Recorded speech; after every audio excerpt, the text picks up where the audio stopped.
Olá, boa noite. É uma alegria estar com vocês novamente. Alguns meses atrás, quando a Sueli entrou em contato comigo para a gente agendar a palestra de hoje, eu falei assim para ela: Sueli, eu vou trazer um tema chamado Há Muitas Moradas na Casa do Meu Pai, né? E, inclusive, até hoje de manhã eu iria trazer esse tema, estava super decidida. Aí ela me mandou uma mensagem hoje de manhã: você vai usar o slide? Eu falei: vou usar o slide. Só que ao longo do dia aconteceram tantas coisas para eu não vir dar essa palestra, que em determinado momento do dia, e aí eu vou contar ao longo da palestra o que é que aconteceu, eu mudei o tema da palestra. Então hoje eu vou falar sobre obsessão. E aí eu falei para a Sueli: eu não vou passar slide, e eu também tenho uma história para contar do porquê que eu não vou passar slide. Então, bom,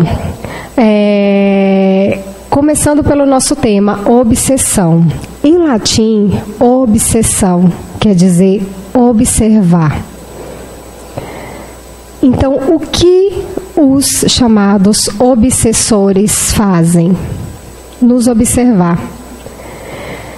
E é por conta dessa observação que eles fazem de nós que eles nos conhecem muito bem. Às vezes nos conhecem melhor do que nós mesmos nos conhecemos, porque a gente não para se observar, a gente não para se conhecer. Eu vejo isso, eu sou terapeuta de regressão e a gente trabalha, na minha ficha de anamnese, a última pergunta da minha ficha é: qual a sua maior qualidade e qual o seu maior defeito? E, curiosamente, é a pergunta que os meus pacientes têm mais dificuldade de responder. Todos eles ou têm dificuldade de responder a maior qualidade ou o maior defeito. Ou eles se veem com muitas qualidades e poucos defeitos, ou eles se veem, que geralmente é o mais comum, com muitos defeitos e poucas qualidades. E preenchendo essa ficha de anamnese ao longo dos anos, eu percebi o quanto que a gente se conhece pouco, o quanto que a gente se observa pouco. No entanto, os nossos obsessores, eles nos observam. E eu nem gosto, sabe, de usar essa palavra obsessor. Se a gente pegar dessa tradução do latim, observador, ok. Mas a gente usa essa palavra obsessor para designar aquele espírito que obrigatoriamente quer nos fazer o mal, né? Ele está do nosso lado para nos prejudicar. E nem sempre é isso que acontece. Por que não? Porque não necessariamente a gente é prejudicado por um espírito que intencionalmente quer nos prejudicar. Muitas vezes, vou dar um exemplo, a gente pode perder um ente querido, alguém que nos ama muito ou que nós amamos muito, esse ente querido permanecer ao nosso lado porque nos ama e acabar nos prejudicando. Porque ele não vai estar equilibrado emocionalmente e espiritualmente, e ele vai influenciar, mesmo que sem querer, negativamente na nossa vida, com uma energia que não é boa. A gente pode absorver aquela energia e sermos obsediados. Então, não necessariamente o espírito que obsedia é um espírito que tem raiva da gente. Às vezes é um espírito que apenas ele não está esclarecido. Ou pode ser um espírito que está ali de passagem. Então você é uma pessoa que tem muita luz, uma energia boa, você vem no centro, pratica caridade, aí você está passando na rua e tem um espírito necessitado que olha a tua luz e aquilo chama a atenção dele. Ele fala: opa, olha, eu vou me ligar com ela porque eu acho que ela vai me ajudar. Ele só quer ajuda, ele não quer prejudicar. E aí o que acontece? Ele acaba nos influenciando de maneira negativa, não intencionalmente. Então eu acho essa palavra obsessor, eu particularmente, um tanto carregada, né? Obsessor.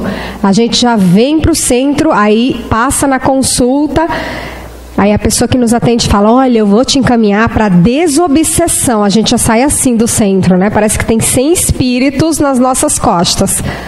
Mas não é bem assim. Não necessariamente participar da desobsessão quer dizer que a gente está com um monte de espírito obsessor.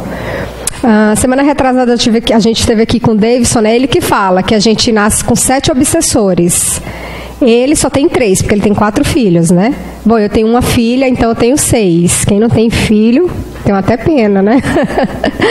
Bom, mas brincadeiras à parte, não necessariamente obsessão é uma coisa tão negativa assim. E aí hoje eu trouxe algumas histórias para ilustrar esse tema da obsessão. Porque, na verdade, além de falar da influência dos espíritos em nossa vida, eu quero que vocês hoje saiam daqui repensando nesse conceito de obsessão.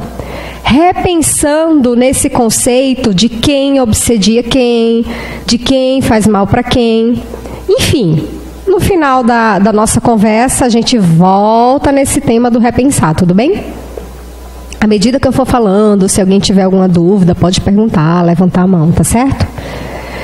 Quem aqui sabe quantos tipos de obsessão existe?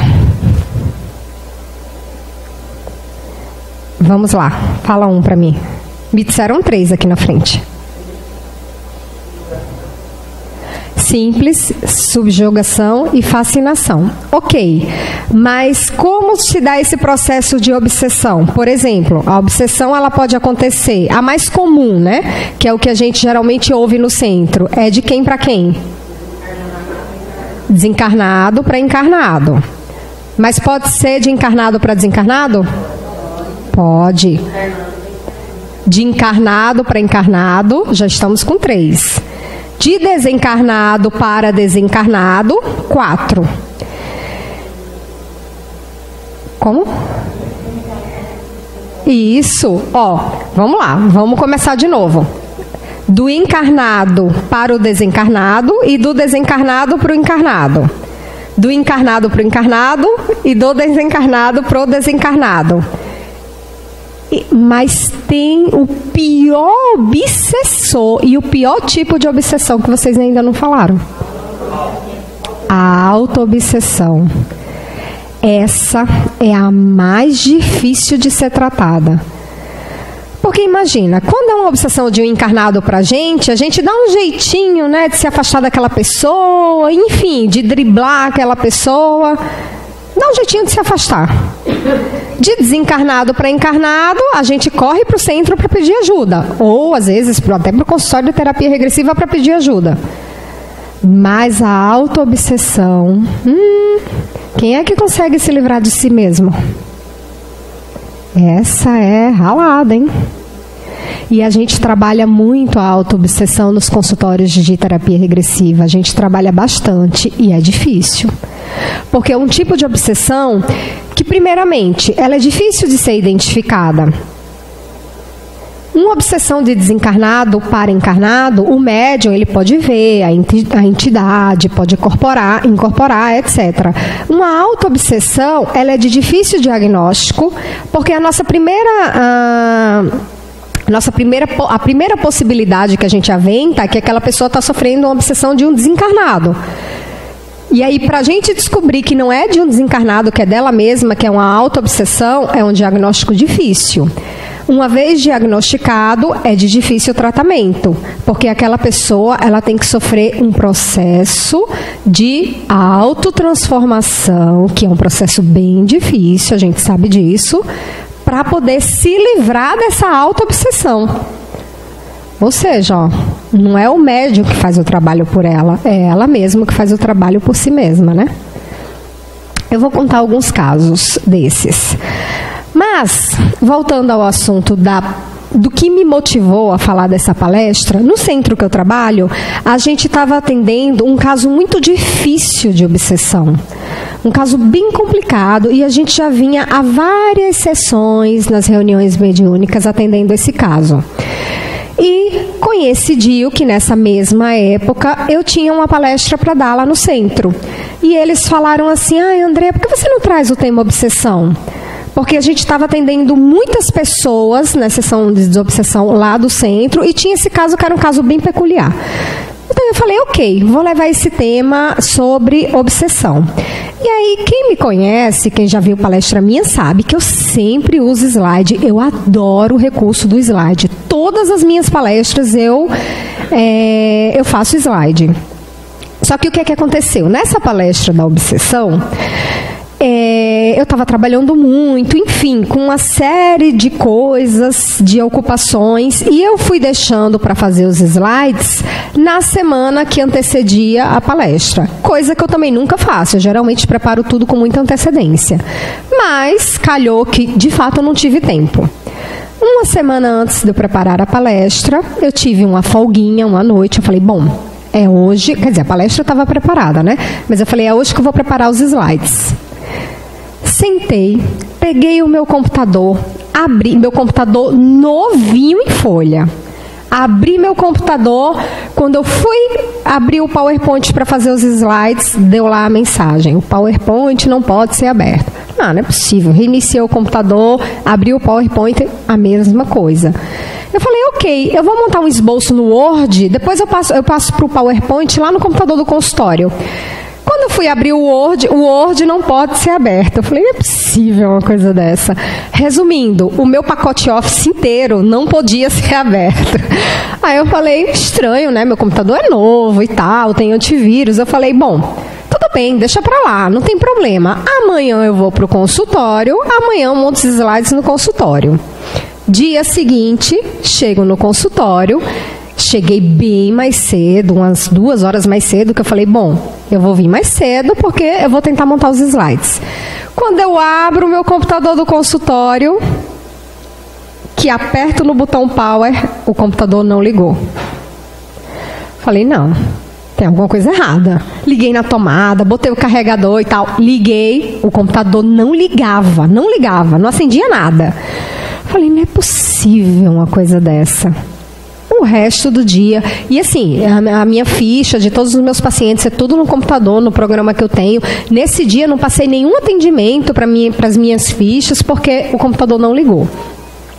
Cheguei em casa, comentei com meu marido, né? Falei, eu tenho uma palestra no centro para dar e tal, tentei montar os slides, meu computador está com problema no pacote Office. E do consultório não está ligando. E nisso, eu já juntei os 2 computadores e já liguei para o técnico, né? Para mandar para ajeitar. Aí meu marido falou assim, o meu computador está funcionando. Não tem problema, amor. Quando você quiser usar, você pode usar. Eu falei, tá, eu quero usar agora. Ele falou, menos hoje. Porque hoje eu tenho umas coisas para fazer no computador importantes. Aí eu falei, tá bom, tudo bem. Então amanhã eu faço. Liguei para o técnico ia pegar os computadores no dia seguinte, não foi buscar os computadores no dia seguinte. Cheguei em casa, olha, hoje eu vou usar seu computador para fazer os slides, tá bom? Aí ele falou, hoje não dá, que eu tô cheio de coisa para fazer no Internet Bank, que não deu tempo de fazer ontem, que bererê. Falei, tá, tudo bem. Aí eu falei, olha, aí eu respirei fundo, eu falei, bom, eu entrego nas mãos de Deus. Enfim, 2 dias depois o técnico veio, levou meu computador. Para resumir a história, no dia anterior da palestra, quando finalmente meu marido deixou eu usar o computador dele, e nisso os meus 2 computadores no concerto, que eu abri o computador do meu marido, o computador do meu marido travou. Não fazia nada, nem ligava, nem desligava. Tiramos a bateria, não, parece mentira, né? Mas é verdade. Tá aqui os espíritos que não me deixam mentir. Tiramos a bateria, fomos recolocar o computador, deu pane, todo travado. Ou seja, mais um computador para o técnico. Aí o que foi que eu pensei? Eu falei, bom, eu acho que isso é um sinal, né? Não vou usar slide. Tudo bem, eu pensei, não vou me aborrecer, porque se isso é efeito dos meus amigos obsessores e o que eles querem é me aborrecer, eles não vão conseguir, eu não vou me aborrecer. Aí brinquei, né? Falei, amigos, tá tudo ótimo, não vou fazer slide, eu vou falar sobre vocês, mas, tudo, amizade, tudo entre amigos, sem slide, ok? Ok. No dia seguinte, fui dar a palestra, e lá também, assim, um salão grande, tem microfone. eu estava com uma gripe quase afônica, mas eu falei, mas eu vou dar palestra. Cheguei lá, que eu peguei o microfone, que eu falei assim, boa noite, o tema de hoje é obsessão. Aí o microfone parou de funcionar. Eu falei, não é possível uma coisa dessa. Aí eu falei assim, o microfone, aí vieram, mexeram no som, não sei o quê. Voltou a funcionar. Aí eu falei, então, continuando, o tema de hoje é obsessão. E aí todo mundo falou assim, não trouxe slide? Não sei o que eu falei, então, não trouxe slide, mas eu vou contar por quê. Aí o microfone parou de novo. Aí eu, o microfone. Aí vieram, mexeram no som, não sei o que. Eu falei, peraí. Eu falei, eu não quero o microfone. E aí eu comecei a falar bem alto, né? Estão me ouvindo? Estamos. Eu falei, ótimo, vai sem microfone. E eu falei, seja o que Deus quiser, porque eu vou sair daqui completamente afônica. E, enfim, dei a minha palestra sobre obsessão. E foi tão curioso que eu falei assim, a partir de agora... E aí depois, bom, enfim, eu já dei essa palestra outras vezes, mas eu decidi que eu não ia preparar slide para dar essa palestra. Eu falei, ok, pois também agora eu não preparo mais slide, que é para não dar pau. Eu vou falar sem o uso da tecnologia. E aí o porquê que eu preparei essa palestra? Porque tem uma história bem interessante. Lá no centro, na nossa reunião de desobsessão, nós recebemos uma entidade que ela estava bem raivosa, enfim. Quem participa de reunião de desobsessão sabe que às vezes vem umas entidades, né, bem chateadas. Mas, para resumir a história, essa entidade acompanhava um dos nossos trabalhadores da casa há mais de 3.500 anos. Então, ela o obsediava há mais de 3.500 anos. Então, a princípio, essa entidade chegou, não queria papo, não dizia nem porque estava ali. Na sessão seguinte, do mesmo jeito, na outra, até que ele foi começando a falar e até que a gente, lá no centro, às vezes, quando chega esses espíritos assim, muitas vezes esses espíritos que estão tão cegos pela raiva, eles obsediam, mas eles não sabem mais nem por que estão obsediando. Então você pergunta, mas por que você está do lado do fulano há 3.500 anos? Aí eles falam assim, não te interessa, mas mentira, eles nem lembram. Às vezes eles nem lembram por quê. E essa entidade, ela tinha uma característica em particular. Ela já estava tão deformada pelo ódio que ela... Bom, quem tem criança que... Ela parecia uma geleia, assim. Alguém sabe aqui o que é uma amoeba? É um brinquedo de criança, né? Que parece uma geleia. Ela parecia uma amoeba, assim, uma geleca, sabe? Uma geleia. Ela era uma entidade completamente disforme. E, enfim, e ele estava tão cego pelo ódio que ele não lembrava mais nem o porquê que ele estava obsediando esse trabalhador. Ao ponto que nós tivemos que fazer uma regressão de memória com a entidade para que ele pudesse relembrar o porquê que ele estava perseguindo o nosso trabalhador. Sim, existe regressão de memória com desencarnado. Afinal de contas... ele só não está habitando um corpo, né? A gente faz demais isso, principalmente quando a gente atende casos de obsessão no consultório. Eu brinco, eu digo que o paciente paga a sessão de regressão para o obsessor. Não basta ele estar obsediado, ele ainda tem que pagar a sessão para o regressor. Porque muitas vezes ele vai, aí aparece uma presença, aí a gente faz regressão com uma presença e não com o paciente. Bom, enfim, foi isso que fizemos no Centro Espírita. Nós fizemos uma regressão para saber o porquê que ele estava obsediando o nosso trabalhador. E aí descobrimos o porquê, mas ele estava irredutível. Ele não ia largar aquele trabalhador. Numa determinada reunião, recebemos um espírito muito iluminado, um espírito de luz, que se dizia estar se comunicando de muito longe, que nem estava ali presente. E esse espírito nos disse que caso aquela entidade não fosse socorrida ali nas nossas próximas reuniões mediúnicas, essa entidade seria afastada do planeta Terra. Parênteses. Nós sabemos que a Terra está sofrendo mudanças, que estamos passando de planeta de provas e expiações para planeta de regeneração. A gente também sabe que só vai ficar no planeta Terra quem se adequar aos novos padrões éticos, energéticos e morais dessa transformação do planeta. Quem não se adequar, fora, será exilado do planeta Terra. Assim como foram os exilados de Capela para cá. Nós seremos, quem não se adequar, será exilado para um outro planeta mais primitivo, para ter uma nova oportunidade de aprendizado. Que, claro e óbvio que ninguém do Getal será exilado, né? Porque aqui a gente já está em outro nível. Mas, enfim, esse espírito, ele não é do Getal. E ele não estava se adequando ao novo padrão do planeta. E aí essa entidade de luz veio e falou, olha, ou vocês resgatam o nosso irmão, dão um jeito aí, resgatam o nosso irmão, óbvio que eu estou falando com as minhas palavras, né? Ou ele vai ser exilado do planeta Terra. E aí nós ficamos muito tristes, porque a gente falou, caramba, a gente tem que fazer alguma coisa por esse irmão. E já estava todo mundo muito, com muita piedade daquele irmão, porque era um irmão que já estava muito sofrido, muito deformado. Enfim, a gente estava com muita piedade dele. E a gente falou, a gente tem que fazer de tudo para ajudar ele. E aí, numa outra reunião mediúnica, o mentor do nosso trabalhador, olha só, vocês vão ligando os pontos. O mentor do nosso trabalhador se comunicou e disse assim, olha, desculpa, antes disso, uma outra reunião mediúnica, uma mulher se comunicou e se dizia mãe da entidade. Dizia que em uma outra vida, enfim, fazia 3.500 anos que essa entidade não reencarnava. Ela estava desencarnada lá no plano espiritual, acompanhando esse nosso trabalhador ao longo desses 3.500 anos.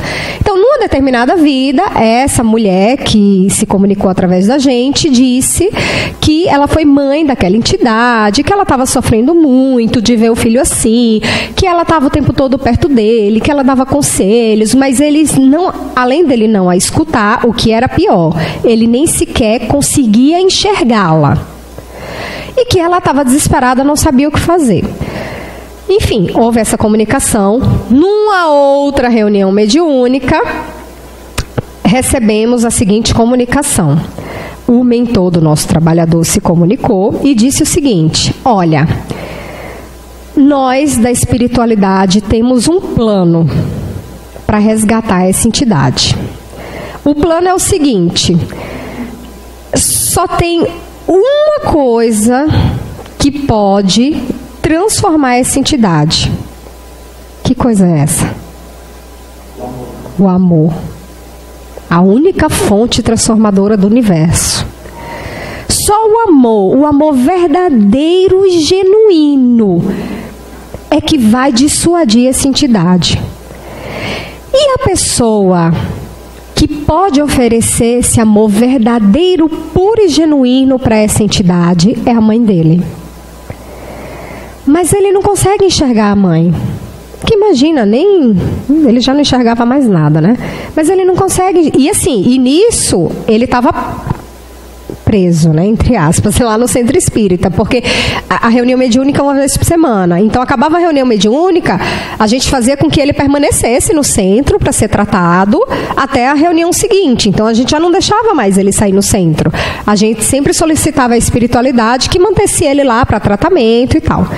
Enfim, e aí ele falou assim, só que ele não vai enxergar a mãe, porque ele já está muito deformado, ele está muito já enraizado no ódio. Ele não, a mãe dele é uma entidade de muita luz, é uma entidade muito superior.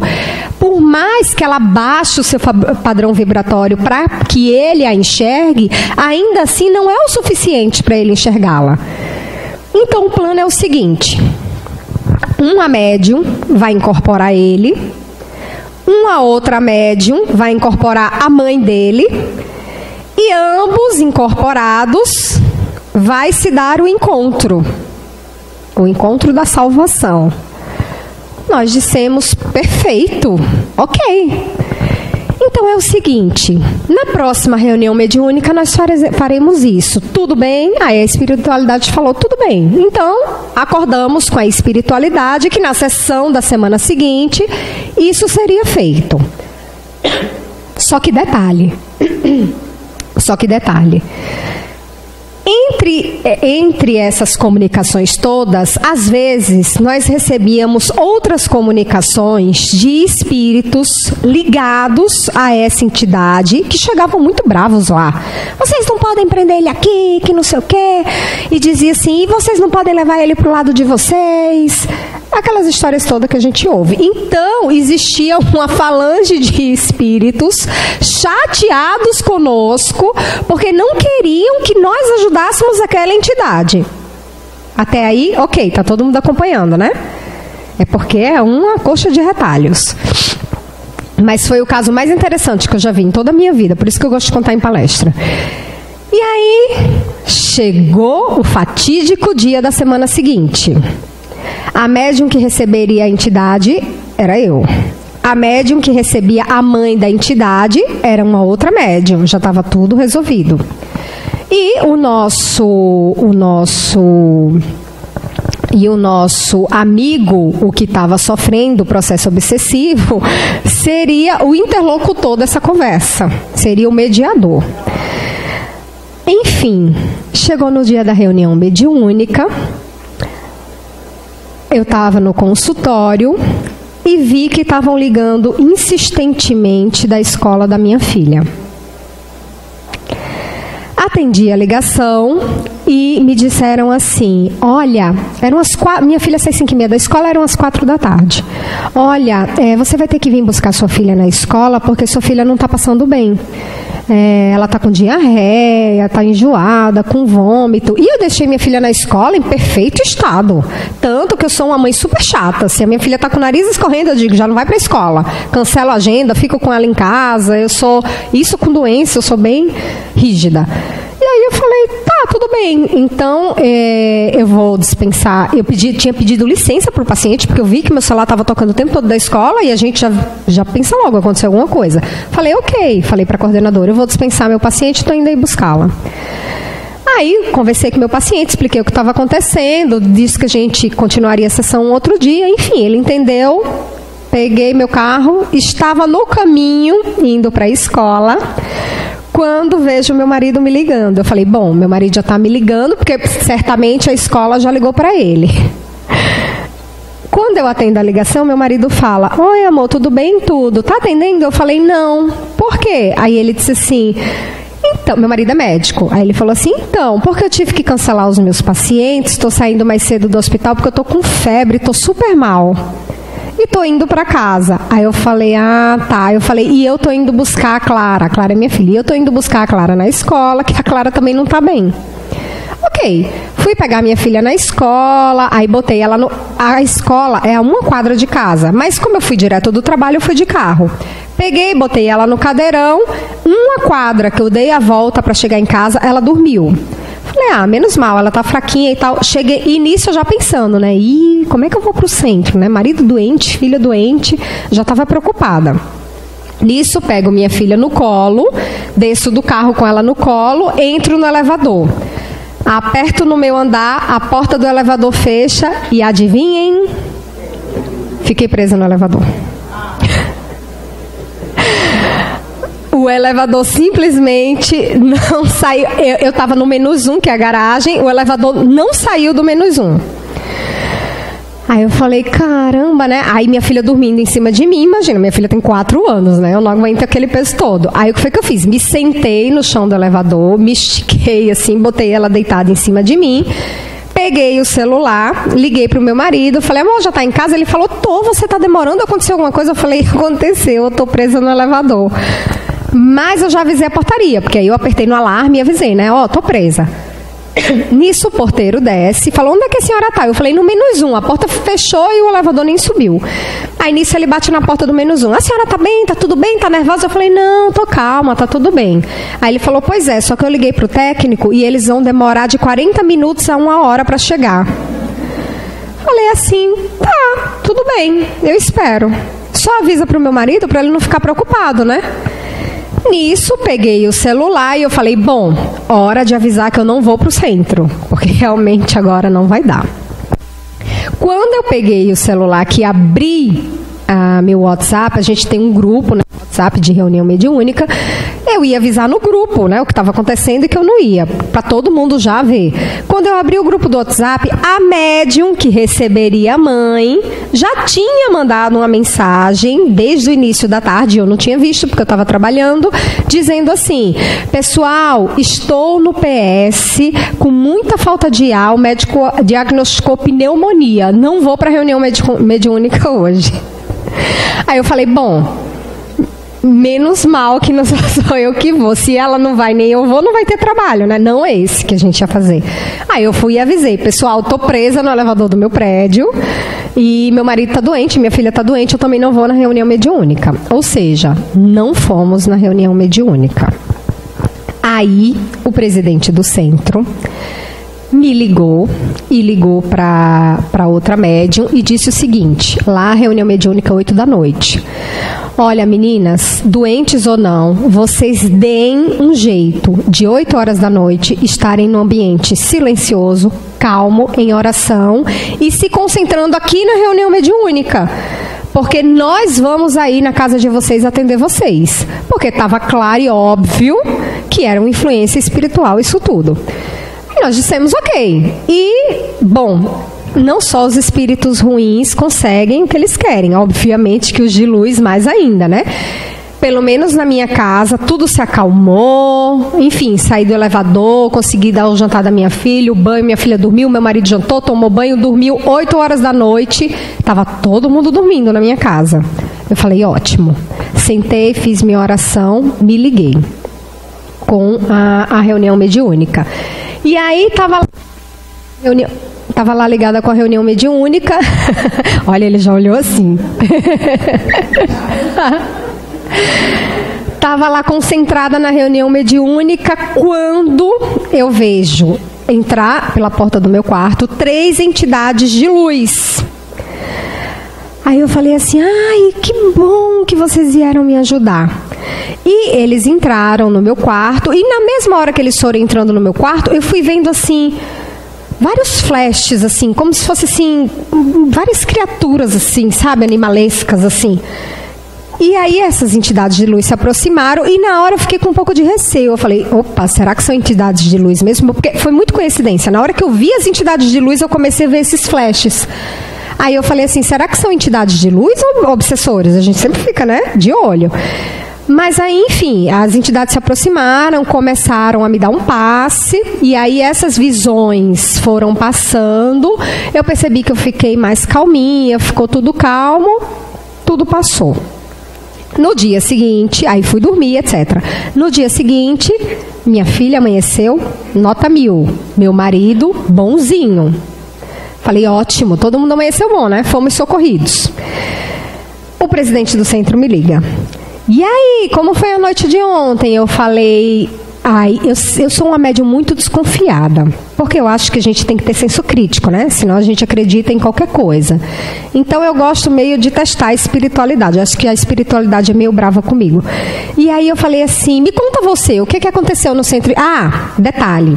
Quando eu comecei a ver, um detalhe muito importante, quando eu comecei a ver esses flashes dessas entidades assim animalescas, eu imaginei o presidente do centro, eu pensei no presidente do centro que estava lá na reunião e eu me vi olhando para ele, assim, olhando assim no rosto dele e dizendo assim, me ajuda.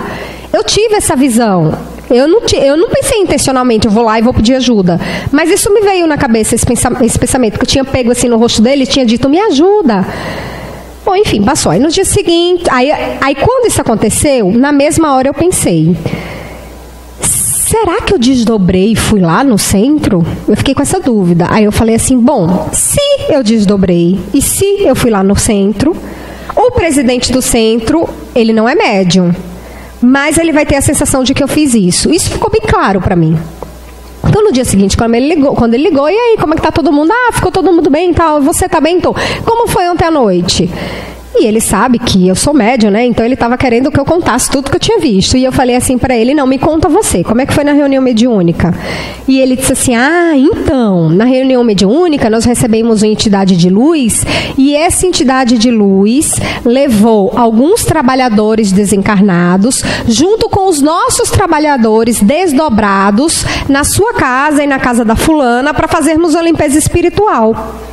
Aí ele falou assim, e tu não sabe, você acredita que na hora que a gente estava desdobrado, indo para sua casa para fazer a limpeza espiritual, eu vi direitinho o seu rosto assim na minha cara pedindo ajuda? Aí eu falei, eu fiz isso. Aí eu falei, é mesmo, mas eu fiz isso. Ele, você fez? Eu falei, fiz. E aí contei para ele. Aí ele falou assim, olha, na tua casa foram 3 entidades de luz, 3 trabalhadores de luz, organizando o trabalho de limpeza. Eu falei, eu vi. Falei para ele. Enfim, e aí ele contou a parte dele, eu contei minha parte, a gente viu que as histórias bateram, foi tudo certo, ok. Então tá, né? Trabalho feito, próxima semana nós faremos, né? Aquele trabalho que ficou pendente. Sim, faremos. A nossa trabalhadora que estava com a suposta pneumonia, no dia seguinte amanheceu melhor e a partir dos dias foi melhorando mais ainda. Enfim, tudo correndo bem para a próxima reunião mediúnica. Detalhe, o centro que eu frequento é em Cubatão. E nós saímos, os trabalhadores que são de Santos, que vão para Cubatão, nós vamos num carro só, junto com o presidente do centro, ele que vai dirigindo. Sempre é assim. No dia do trabalho, na sexta-feira, estamos prontas, esperando o presidente do centro, cada um passar na sua casa para buscar. Geralmente lá é às 8, então geralmente 7 horas ele sai recolhendo todo mundo para a gente ir. 7 horas da noite meu celular toca. Quando eu olho é ele. Eu falei, aconteceu alguma coisa. Atendi o telefone, ele falou, oi André, tudo bem? Tudo. Você tá de carro? Tô, meu carro tá aqui em casa. Por quê? Tem algum problema se a gente for no centro no seu carro? Não tem. Por quê? Aconteceu alguma coisa? Aconteceu, menina. Eu saí do trabalho, entrei no meu carro para ir pro centro e meu carro não tá pegando. Já fiz de tudo, o que é pior, porque o carro dele é automático, né? Você aperta, abre a porta. Ele falou assim, não tá pegando, o controle automático não tá pegando, eu enfio a chave roda para um lado, roda para o outro, o carro não abre, não tá nem sequer abrindo o meu carro. Eu falei, sabe por quê, né? Aí ele falou, claro que eu sei por quê. Eu falei, não, relaxa, vamos no meu carro. Então eu peguei meu carro, mas morrendo de medo, né? Eu falei, Jesus nos proteja até o caminho do centro. Então eu peguei meu carro, saí pegando todos os trabalhadores e fomos pro centro. E eu rezando até chegar no centro. Meu Deus, proteja a gente, meu Deus, que não aconteça nenhum acidente, meu Deus, que a gente chegue inteiro no centro. Enfim, chegamos no centro. E aí a entidade veio, a mãe da entidade veio, como combinado, e ele conseguiu enxergar a mãe com a energia de amor tão profunda que ela conseguiu parar a nossa reunião mediúnica e emocionar todos que estavam presentes na reunião mediúnica. Foi uma das raras vezes que nós vimos tanto amor produzido por uma entidade de luz. E aí ela conseguiu. O amor dela foi tanto, que a entidade tomou forma. Ele que não tinha forma, ele tomou a forma perfeita de um egípcio. E uma das nossas médiuns até desenhou como ele era. Então ele tomou a forma que ele tinha 3.500 anos atrás, ele conseguiu ver a mãe, não conseguiu lembrar da mãe. Ela dizia, mas eu sou sua mãe. Ele dizia, não, mas eu não lembro, não tenho mãe, não tenho ninguém. Ele não conseguiu lembrar da mãe. Mas ele foi tocado pelo amor dela e o amor dela o transformou. E, por fim, ele aceitou ir para um hospital para ser socorrido e se restabelecer. E aquele dia, se eu já tinha, Andréa, se eu já tinha uma ideia diferente de obsessão e de obsessor, naquele dia eu tive certeza absoluta que o obsessor não é aquele que faz mal pra gente. O obsessor é aquele que precisa do nosso amor. Porque o que é o ódio, senão um amor ferido? O que é o ódio, senão um grito de desespero por falta de amor. Porque me diga, como é seu nome? É você. Angélica. Vamos supor que a Angélica não é nada para mim. Indiferente. Um exemplo, tá, Angélica? Então, para mim, tanto faz. Se a Angélica é o que ela faz da vida, o que ela sente, não tô nem aí, ela não é nada para mim, né? Mas, quando a gente ama muito, por exemplo, filho, a gente ama muito filho, né? Aí o filho faz uma coisa que a gente não gosta, a gente fica com a raiva. Marido, então, né, esposa, faz tanto assim, a gente, ai, quero matar, quero esganar. Mas o que é isso se não amor? A gente só sente essa raiva porque a gente ama. Se a gente não amasse, a gente, então vai pra lá, né? Não estaria nem aí. Mas a gente sente raiva porque a gente ama. Então, todas as vezes que a gente sente raiva é porque nós amamos. Se aquela pessoa nos incomoda, é porque a gente ama aquela pessoa. Senão, ela não nos incomodaria. Então, o obsessor, esse que carrega o ódio no coração dele, é isso. Ele ama profundamente. Mas aconteceu alguma coisa que o desagradou, que ele não soube lidar com aquilo, ele não soube ressignificar aquilo, e aí ele transforma aquele amor em ódio. Só que ele não é uma pessoa que faz o mal, ele é uma pessoa que precisa do nosso amor, que precisa do nosso bem. E aí eu lembro do Chico Xavier, que o Chico Xavier sempre tinha um obsessor que acompanhava ele, né? Para todo lugar que o Chico ia, aquele obsessor estava lá. Tentando atrapalhar o Chico. Aí o Chico viajava e tal, né?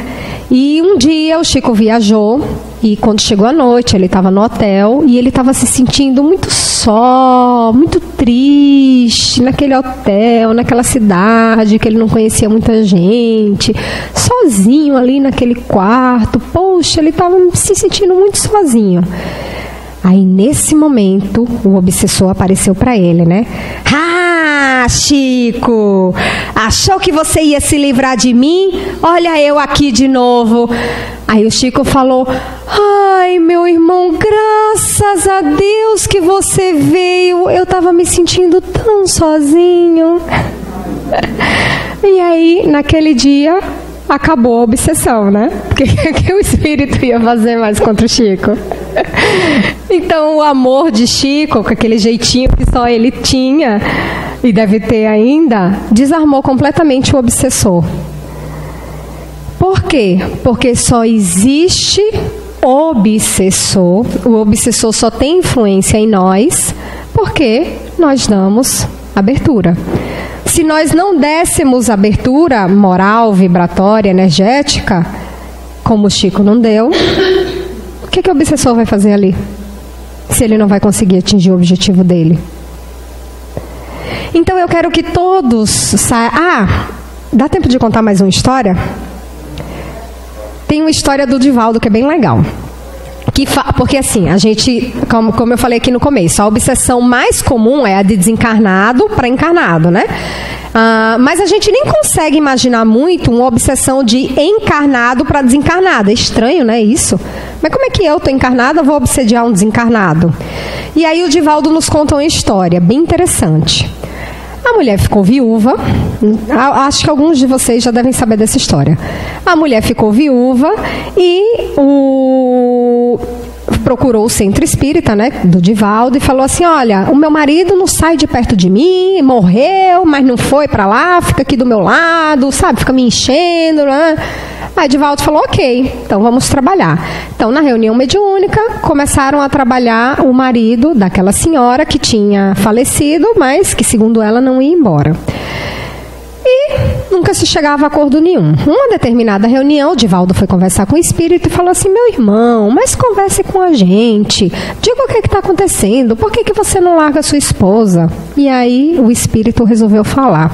E disse assim: meu irmão, o que eu mais quero é me livrar dessa mulher. Você não tem ideia do tamanho do meu desejo de largar dessa mulher, mas ela não deixa. Ela pensa em mim, ela me chama, ela me invoca, ela me prende do lado dela. Eu é que já estou desesperado sem saber o que fazer. Aí Divaldo, danada, né? Peraí que eu vou conversar com ela. Chamou a senhorinha e disse: mas minha irmã, nós atendemos o seu marido disse que a senhora é que o chama, que o invoca, que não deixa ele ir. E aí a mulher respondeu: mas é claro, seu Divaldo, esse desgraçado me fez sofrer a vida inteira, agora resolve morrer e acha que é fácil assim, que morreu, vai embora. Não, vai ficar aqui do meu lado para sofrer. Então, esse é um exemplo de obsessão de encarnado para desencarnado.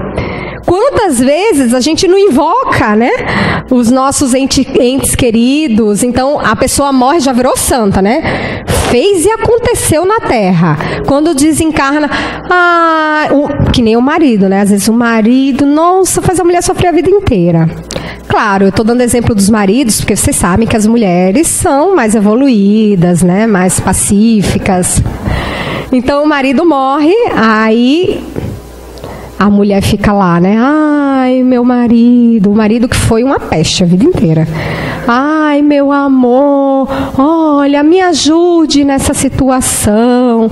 Agora que você está desencarnado, eu tenho certeza que você vai me ajudar. Imagina, o marido não ajudou nem quando estava encarnado, que dirá desencarnado, né? Então a gente acha que morreu, virou santo. Todo mundo vai para o plano espiritual, todo mundo é iluminado, vai curtir, não existe umbral, né?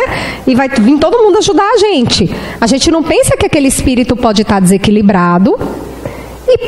E se a gente chama, ele vem. Mas ele vem e acaba nos prejudicando. Então a gente também, muitas vezes, tem culpa nesses processos objetivos. Obsessivos, desculpe. Então, para finalizar, eu gostaria que hoje, antes de ir para os seus lares, principalmente aqueles que sabem, porque tem muita gente que vem para o centro espírita porque vê que a coisa não está boa, né? Geralmente a pessoa fala assim: o ambiente lá em casa está carregado, eu estou esquisita, ando muito nervosa, ando muito... vou lá no centro tomar um passe. Aí a pessoa vem aqui, escuta a palestra, né? Faz o sacrifício de escutar a palestrante, aí toma o passe, sai daqui xingando até o passista já, né? Já sai xingando o passista do corredor do centro. Aí do que adiantou tomar um passe? Não adiantou de nada. Então vamos refletir em quem está obsediando quem. De que maneira a gente atrai esses irmãos para a gente. Mas mais do que isso, um dia nós já fomos obsessores de alguém. Ou até podemos ser hoje em dia e nem sabemos. Mas mais do que isso, que a gente possa ir para os nossos lares sabendo que pode existir 1, 2, 10 obsessores com a gente. Mas que o que eles querem é o nosso amor. E que só o nosso amor, aquele amor que ele, o mestre, o governador do planeta, o espírito mais iluminado que já reencarnou no planeta Terra, esse amor que ele nos ensinou, que a gente possa utilizar desse amor em favor do nosso próximo, encarnado e desencarnado. Porque o amor, ele vai nos transformar, mas também vai transformar o outro. Porque ele é a única fonte transformadora de todo o universo. Então, que o amor de Jesus possa penetrar em seus corações e que vocês possam chegar em seus lares e serem os transmissores desse amor do Cristo. Que a vossa luz brilhe hoje e sempre. Uma boa noite, obrigada.